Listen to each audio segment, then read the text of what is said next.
Hello students. तो कैसे हैं आप लोग। आज हम लोग बात करने वाले हैं मलेरिया के बारे में। सर्दी खांसी ना मलेरिया हुआ है ना। तो वही वाला मलेरिया है ये, जो हम जानते हैं कि फीमेल एनाफिलिस मॉस्किटो के काटने से ये होता है। और मलेरिया एक बहुत ही गंभीर समस्या है हमारे इंडिया के लिए। हम देखे हैं कि बहुत सारे लोग अपनी जान गंवा चुके हैं, और जब कभी भी ये आता है, आजकल तो फिलहाल बहुत सारे दवाइयाँ उपलब्ध होती हैं। पहले ज़माने में मलेरिया से लोग बहुत गंदे तरीके से मर जाते थे, है ना। तो आइए समझते हैं इसका प्रिवेंशन एंड कंट्रोल कैसे हुआ जाना चाहिए। मलेरिया होता क्या है। तो मलेरिया जो है, malaria is a life threatening mosquito burn disease caused by Plasmodium parasites. वो प्लाज्मोडियम पाल्सीपेरम हो सकता है, प्लाज्मोडियम वाइवेक्स हो सकता है, प्लाज्मोडियम मलेराई, प्लाज्मोडियम ओवेल। ये जो मतलब 3-4 तरीके के स्पीसीज हैं, इनसे ही वो फैलता है malaria. It spread through the bite of infected female Anopheles mosquitoes and cause symptoms such as fever, chills, headache and also sweating. ठीक है। तो यह life threatening mosquito burn disease है, मतलब जान जा सकती है इससे, इसलिए लाइफ थ्रेटनिंग वर्ड का इस्तेमाल किया गया है। यह प्लाज्मोडियम पैरासाइट से फैलता है, जिसमें 4 स्पीसीज का नाम आपको देना चाहिए: पाल्सीपेरम, वाइवेक्स, मलेराई, ओवेल। ठीक है। यह फैलता है मॉस्किटो, कौन से मॉस्किटो? फीमेल एनाफिलीज मॉस्किटो के काटने से। ये एक तरह का मॉस्किटो है जो कैरी करता है ये सब पैरासाइट्स को, है ना। और इसके काटने से, इसके इन्फेक्शन से जो सिम्टम डेवलप होते हैं वो बुखार है, ठंडी लगना, सिर दर्द देना, या फिर पसीने आना। ये हैं इसके सिम्टम्स। ठीक है। हम ये देख चुके हैं, कई बार मैं इन्फेक्टेड हो चुके हैं, है ना। तो ये चीज़ होती रहती है। प्रिवेंशन की जब हम बात करते हैं तो कैसे इसको रोका जाना चाहिए, क्या क्या तरीके हो सकते हैं प्रिवेंशन के, उसको देखते हैं। तो जैसे कि हम जानते हैं कि ये पैरासाइटिक डिसीज़ है, तो पहला है विक्टर कंट्रोल। जो विक्टर है, जो कैरियर है, लाइक मॉस्किटोज कंट्रोल मेजर्स, उसको हमको रोकना पड़ेगा। हम पैरासाइट प्लाज्मोडियम को तो नहीं रोक पाएंगे, क्योंकि वो तो मॉस्किटो के काटने से हमारे ब्लड में आ रहा है ना। तो since malaria spread through mosquito bites, prevent mosquito bites while sleeping by bed net. मच्छरदानी लगाना है आपको। Spread insecticides in house to kill mosquitoes, मतलब मच्छरों की तादाद कम होनी चाहिए जहाँ पे आप रहते हैं, जहाँ पे आप सोते हैं, जहाँ पे आप पढ़ते हैं। क्योंकि मच्छर काटेगा, कौन से मच्छर में फीमेल एनाफिलीज होगा हम तो उसको देख के ऐसे नहीं बता पाएंगे, वो तो ऐसे ही उड़ते रहते हैं, है ना। दे में कैरी द प्लाज्मोडियम।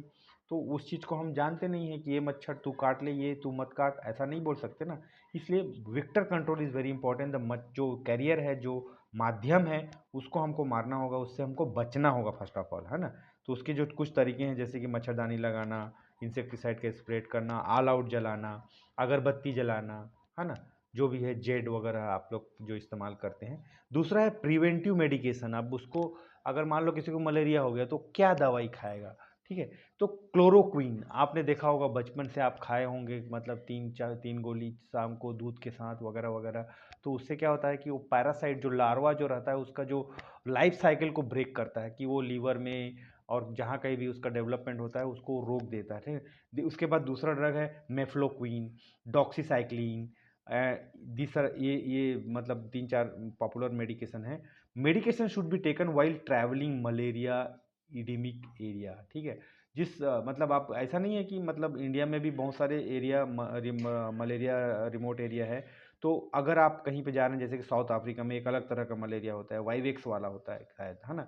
तो वहाँ पे हम जब जा रहे हैं ऐसे जगहों में जहाँ के मच्छरों में ये पैरासाइट पाया जाता है, तो हमको ये दवाइयाँ साथ रखनी चाहिए और खा लेनी चाहिए फर्स्ट ऑफ ऑल। ठीक है। वैक्सीनेशन, उसके बाद मॉस्क्यूरिक्स, ये एक वैक्सीन का नाम है, मलेरिया वैक्सीन टारगेटिंग दी पाल्सीपेरम। जो पाल्सीपेरम पर्टिकुलर स्पीसीज है पैरासाइट का, उसके से जो मलेरिया होता है, उसको अगर किसी व्यक्ति को ये वैक्सीन लगाए तो वो उसको टेकल कर पाएगा। फोर्थ नंबर में पर्सनल प्रोटेक्टिव मेजर, आप खुद का ध्यान रखना है भैया आपको, है ना। Wearing long sleeves clothes, using mosquito repellents, bed nets, मच्छरदानी लगाना है, रिपेलेंट यूज़ करना है, स्प्रे डालना है घरों में, है ना। और पूरी तरह से कवर, फुल लोअर, ऐसा नहीं कि बरमूडा पहन के या फिर शॉर्ट स्कर्ट पहन के इधर उधर घूम रहे हैं तो कहीं मच्छर काट लिया तो दिक्कत हो जाएंगी। तो वो चीज़ को हमको ध्यान रखना होगा कि कैसे, how we can protect our body from biting of the mosquito. ठीक है। अगर मलेरिया हो गया, उस केस में कंट्रोल कैसे करोगे? ठीक है, तो कंट्रोल मेजर्स के लिए भी बहुत सारे गाइडलाइंस दिए हुए हैं। तो फर्स्ट वन है अर्ली डायग्नोसिस एंड ट्रीटमेंट। अब जब कभी भी हमको बुखार वगैरह आता है तो हम क्या करते हैं कि सीधा पैरासीटामॉल लगा लिए और एक एंटीबायोटिक एजिथ्रोमाइसिन ये वो लगा, बेस्ड ऑन द सिम्टम। जैसे कि 4 सिम्टम इसके आते हैं: फीवर, ठंडी लगना, सिर दर्द देना, पसीने आना। तो भैया डायग्नोसिस करोगे तो कंफर्म हो जाएगा ना कि मलेरिया है कि नहीं है, उसके हिसाब से फिर ट्रीटमेंट चालू होगा। तो लोग क्या करते हैं कि मतलब डायग्नोसिस नहीं करते हैं, सीधा दवाई खा लेते हैं, मलेरिया अच्छा है, मलेरिया अच्छा है, ऐसा बोल के।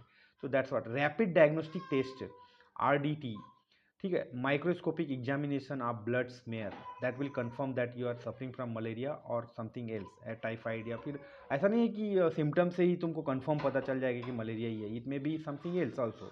और उसमें भी मतलब आपको ठंडी लगेगी, ऐसा नहीं है कि मलेरिया में ही ठंडी लगती है। सर्विलेंस एंड मॉनिटरिंग, दूसरा control, tracking malaria cases help control outbreaks and assess intervention effectiveness. ठीक है, अब उनको देखना होगा कि किनको मलेरिया है, उनको रोकना होगा कि मतलब फैल तो नहीं रहा है कि मच्छरों से, कि मच्छरों को आप देखे होंगे कि कोरोना के टाइम में बहुत सारे फ्यूम स्प्रेड करने वाली गाड़ियां आती थी गलियों में, और मतलब कोरोना को मारने की कोशिश की जाती थी। तो जब इतना छोटा वायरस आपको इतना अच्छे से नचा सकता है तो ये तो मतलब मॉस्किटो है ना। आउटब्रेक कंट्रोल मेजर्स, ठीक है, mass drug administration, temporary relocation, campaigning. ठीक है, तो कैंपेन, तो ये क्या होता है कि मास ड्रग मतलब सबको क्लोरोक्विन बांटेंगे एकदम मतलब फूड की तरह, ठीक है, ताकि लोग उससे बच सकें। टेम्पररी, अगर बहुत ज़्यादा मलेरिया फैल रहा है उस एरिया में तो आप वहाँ से रिलोकेट हो सकते हैं उस कंट्री में, सॉरी उस सिटी में या उस विलेज में जहाँ पे मलेरिया कम है या वहाँ पे मच्छरों की जो तादाद है वो कम है। कैंपेन किया जा सकता है ना। उसके बाद international and governmental initiative, that is very important. क्योंकि कोई भी मतलब समस्या आती है तो वो पहले लगता है कि एक कंट्री के लिए है, लेकिन बाद में जब वो फैलने लगता है ना तब लोगों को पता चलता है। Global and national programmes focus on malaria elimination and long term control.